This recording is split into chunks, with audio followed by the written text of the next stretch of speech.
اس کے لیے تمہیں ایک بہادر لڑکی بن کر جانا پڑے گا۔ میں بے بسی سے اسے دیکھتی رہ گئی۔ وہ ایک جن ذات تھا جو ہر بار انسان بن کر میرے سامنے آتا تھا۔ اس کی اصلیت جان کر مجھے دکھ ہوا تھا، کیونکہ میں اس سے محبت کرنے لگی تھی۔ پھر اس نے مجھ سے کہا کہ میں دوبارہ سے اپنے گھر واپس چلی جاؤں، لیکن وہ اس کی مدد کرنے کے لیے وہاں ضرور آئے گا۔ جب میں مشکل میں گرفتار ہوں گی تو وہ فوراً سے ہی وہاں پہنچ جائے گا۔ اس کے اعتماد نے جیسے میرے اندر نئی روح پھونک دی تھی۔ اب میں جیسے ہی گھر واپس لوٹی، تایا ابو اور تائی اماں میرے ہی انتظار میں کھڑے تھے۔ پھر وہ بے قراری سے کہنے لگے، پیر بابا کیا کہہ رہے تھے تم سے؟ میں گھبرا گئی۔ دل میں خیال آیا کہ میں تو ان کے پاس گئی ہی نہیں تھی۔ پھر جلدی سے بات بناتے ہوئے کہنے لگی کہ وہ پوچھ رہے تھے کہ گھر والے تمہارا خیال رکھتے ہیں یا نہیں، تم پر کوئی ظلم و زیادتی تو نہیں کرتے۔ پھر تایا ابو ڈرے ڈرے لہجے میں کہنے لگے، تو تم نے ان سے کیا کہا؟ تو میں نے ان کی آنکھوں میں آنکھیں ڈالیں اور ان سے کہنے لگی کہ میں نے ان سے کہہ دیا کہ جس طرح اپنے اپنوں کا خیال رکھتے ہیں اسی طرح وہ بھی میرا خیال رکھ رہے ہیں۔ میری بات بہت گہری تھی، میری آنکھوں میں ایک دکھ کی کیفیت تھی، لیکن میں نے ان پر ظاہر نہ ہونے دی اور اسی اسٹور میں چلی گئی۔ لیکن دوسرا دن حیرت انگیز تھا جب سفید لباس پہنے پیر بابا اس گھر میں داخل ہوا۔ انہوں نے کسی سے بھی بات نہ کی، سیدھا مجھے بلانے کا حکم دیا۔ میں نے سر پر دوپٹہ لیا اور ان کے پاس چلی گئی۔ جیسے ہی اس کی آنکھوں میں جھانکا تو اس وجود کے اندر چھپا ہوا جن ذات شرارت سے مجھے دیکھ کر مسکرایا تھا۔ پھر پیر بابا نے میرے سر پر ہاتھ رکھا اور ان سب سے کہنے لگا، آج کے بعد اگر کسی نے بھی اس لڑکی کو ستانے یا تنگ کرنے کی کوشش کی یا اس کے ساتھ کوئی ظلم و زیادتی کی تو پھر میں اس گھر میں رہنے والے ہر شخص سے ناراض ہو جاؤں گا۔ جو لوگ مجھ سے دعائیں کروانے کے لیے آتے ہیں میں ان کے لیے بد دعا کروں گا۔ یہ لڑکی بہت مظلوم اور یتیم ہے، میں نے اس کی پچھلی زندگی کی ساری کہانی جان لی ہے، اسی لیے میں چاہتا ہوں کہ اس کے آنے والی زندگی بہت خوبصورت ہو۔ پھر وہ تایا ابو سے کہنے لگا، اس لڑکی کی جتنی جلدی ہو سکے شادی کروا دو، اب تمہارے لیے یہی اچھا ہے۔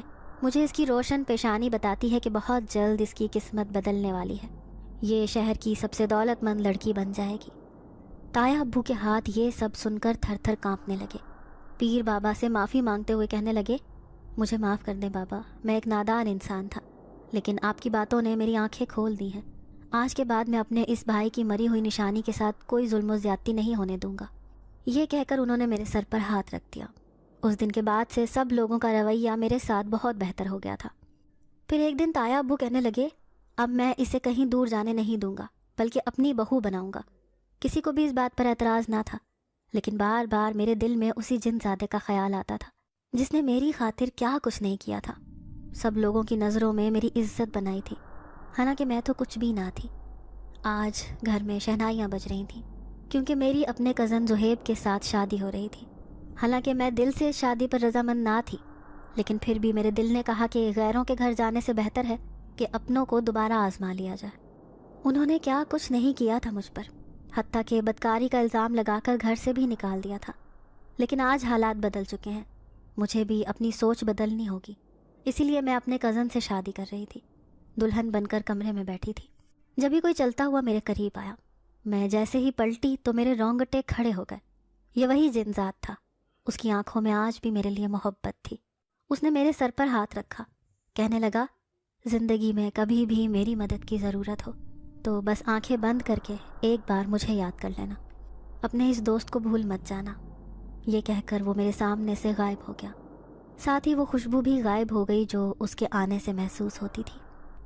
ناظرین، اگر آپ کو آج کی یہ کہانی اچھی لگی ہو تو ویڈیو کو لائک ضرور کریں۔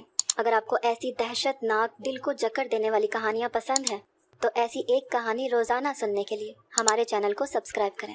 اجازت چاہتے ہیں، اللہ حافظ۔